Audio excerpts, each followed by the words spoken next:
You're listening to the JFDI podcast with the two Lauras. And in this bonus episode, we are discussing, is it important to have a pretty Instagram grid? Their names are the same, good friends they became. Together they put their brains and magic happened. I'm talking about the two Lauras. They'll be your biggest supporters. What they're selling you'll need more of. I'm talking about the two Lauras. I'm talking about the two Lauras. Okay, Laura Moore, in this bonus episode, I have one question for you. Does your Instagram have to be pretty? No. End of podcast. No. Look, you know that I'm a little bit OCD about our grid in terms of... A little bit.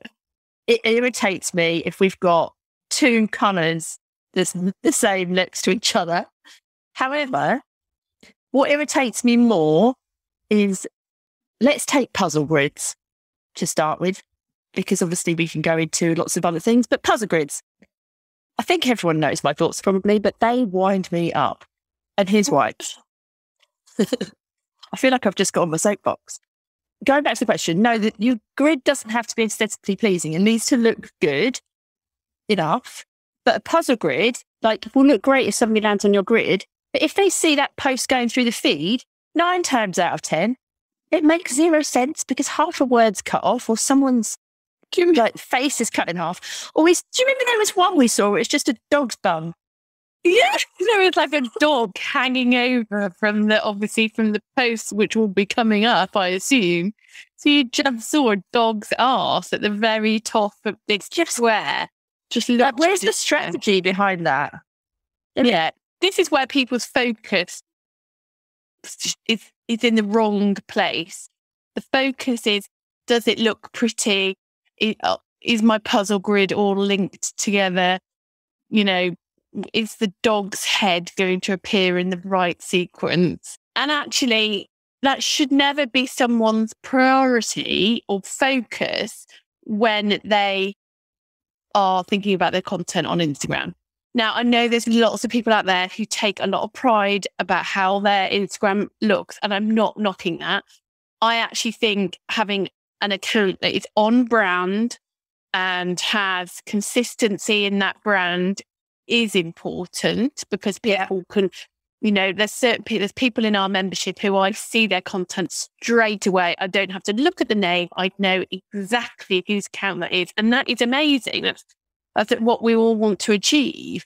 But it's to a point, isn't it? It's if you're putting your aesthetics before your content, that is when there's a problem.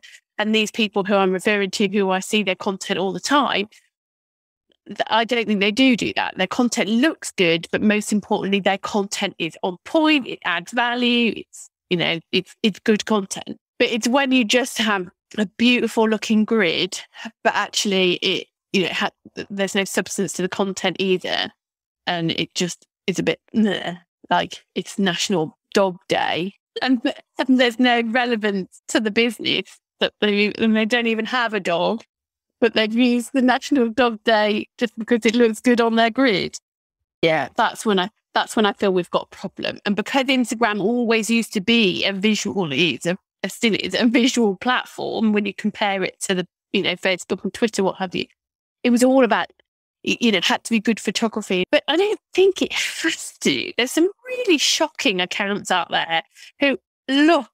Oh, I wish I could remember the one I always used to refer to when I did training. It looked shocking, absolutely shocking, but it did so well. And most importantly, they sold a lot from that Instagram account. Yeah, and I think gone are the days where you create your Instagram content with the photo first. The photo is what you're sharing, and whatever you're putting on it comes afterwards. What you think about what you're going to, you know, your reason for sharing it. Those days are long gone. You know, everyone's had this, oh my God, Instagram is a video platform type meltdown recently. But really, yeah, it may not be a fully video platform, but it's not a pretty photography-based platform anymore, is it? Like, we see far more graphics, like Canva graphics, GIFs, all of those things, than we do amazing black and white posed photography. Yeah. So I remember when I started my Instagram account, I remember thinking at the time, and we're talking like 5-6 years ago, I remember thinking, coming from a background in the cake industry where it was quite easy to create content and have a beautiful looking grid. If as long as you had beautiful cakes, you had a beautiful grid. To then shifting into this, where you don't have a product, you don't have stuff to take a photo of. And I was like, right, well, I'm just going to have to put graphics out there. I'm going to, and that's when I fell in love with word swag. But actually then it was really, really rare to see graphic. I was quite an early adopter of the graphic, but it wasn't, you didn't see a lot of it. Whereas obviously now we see that a lot, especially within our industry. And it's fine and it looks good. It looks like it's all meant to be there and we all find it acceptable and we all consume that kind of content. So I definitely think anyone who worries about how it's got to be great photography, we're over that now, unless obviously you're a photographer. Yeah, which we're not, clearly. But even if you are a photographer, there still needs to be a strategy behind why you're sharing a photo. Yeah. It's no good just sharing a pretty photo. Yeah, you can't just send a photo, chuck it on Instagram, expect to get new bookings. It just, no.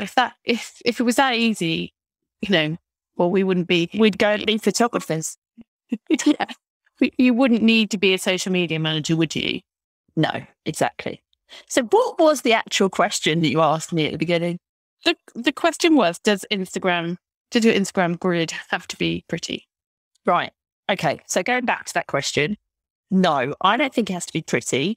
I think if somebody lands on your grid, and you may think differently to me, I'm quite nosy and I do go and look at people's grids. I don't know if you do. But if I land on someone's grid and it's not immediately obvious to me either what they do, because maybe they don't have it in their bio, so therefore I need their grid to tell me, or I'm not drawn to go and look at something because there's no reason for me to click on a post, then I won't follow them because they haven't given me a reason to. And I think you need those two. Yeah, I am harsh. I feel like if this is somebody you don't follow and you found them maybe because, I don't know, you've seen them in a hashtag feed or whatever, you've gone and have a look, there needs to be a reason for you to go and pay attention to them, doesn't there? Yeah, and I think I'm slightly different to you in that I do not go look at people's grids unless I'm just being nosy for other reasons. Like, as someone who just consumes content, if I'm scrolling, what's more important to me is how it looks in my feed. I rarely would look at someone's grid unless you say to me or someone said to me, go and check out this person.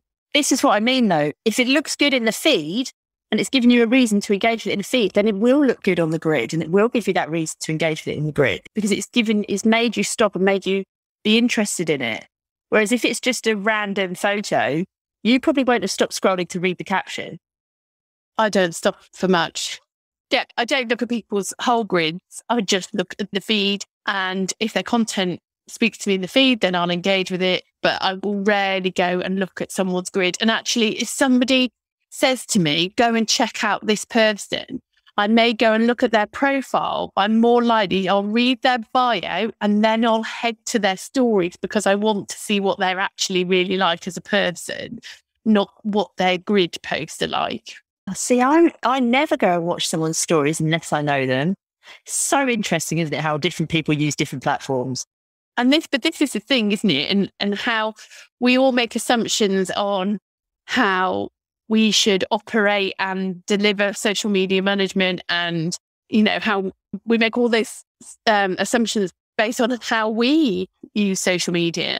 And just the two of us use social media in very different ways, and the kind of content that we would engage with are very different. But yeah, if there was someone out there who was trying to appeal to us, they're going to have to do different things, despite the fact that we have the same businesses, interests. Their content's going to have to speak to us in different ways for us to kind of get to know them and to consume their content and maybe follow them. So it just goes to show you shouldn't just assume based on how you use social media is how everybody else uses social media, because we just know, which might be a really obvious thing to say, but I do think it's easy for us all to forget. So what you're saying is that there are people out there who don't hate puzzle grids like I do. Unfortunately, yes, Laura. There are all the people out there who do love it. And to be fair to puzzle grids, just to give to some perspective, some puzzle grids are great and they look great. Aldi's puzzle grid is amazing. Yes, and they look great and it's good content and we all like it and we like them in their own merit and we like them as a whole grid post. And I think puzzle grids, if you can do it and you can do it really, really well and still give good content, then, crack on. But you've got to do it well for it to be able to carry it off. Otherwise, I just think it looks really amateur. Yeah. And I think actually the biggest problem with pretty grids, puzzle grids, or any other kind of pretty grid, is just the fact that it holds people back from posting. It just puts this barrier up, doesn't it? You can't just think, oh my God, something's happened, I need to put this on Instagram.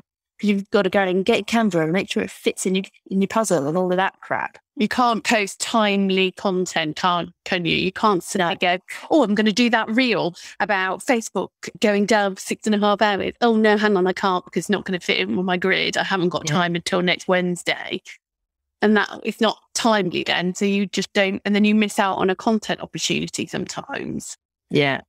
But who was it who said once on Clubhouse? Well, no, you don't love to tell me who, but what was it they said on Clubhouse once about how the colours were important? So, yeah, I remember this. So I was in a Clubhouse room and I think the title of the Clubhouse room was something about getting your Instagram strategy sorted out. And it had these experts in what did they even call it on Clubhouse? On the stage, wasn't it? On the stage. So on the Clubhouse stage with these experts. So this person came on asking for advice on how they could get better results on Instagram and specifically how they could sell more products. And this person, their advice was your Instagram strategy needs to be to use your brand colours. That was it. I'm going to go whack a bit of purple on and I'm going to sell more dog food. Obviously. Yeah. Let's all go post purple tomorrow. Obviously, I wouldn't be able to do that because not allowed, because Laura Moore wouldn't let me. We haven't posted purple before, so it's fine. As long as it's not next to blue. Yeah, that's shocking advice, isn't it? Shocking advice where people are putting the visuals before the actual strategy, really, fundamentally, isn't it? Yeah. So there we go. This is our views on pretty Instagram grids. If you are aware of amazing puzzle grids, then do let us know. We can all try and convert Laura Moore. Do share them with us because we never know. She may be convinced. I'd be really interested to know how you all use Instagram. Maybe we need to find a way of getting that information from people. Yeah. Because I do think it's important to understand how we all use these platforms and therefore the implications of how we produce content of social media managers, but maybe that's a whole different podcast. There we go then. That was our little bonus episode this week. Bit random, but come and get into our brains. And we'll be back next week with another episode. Bye for now.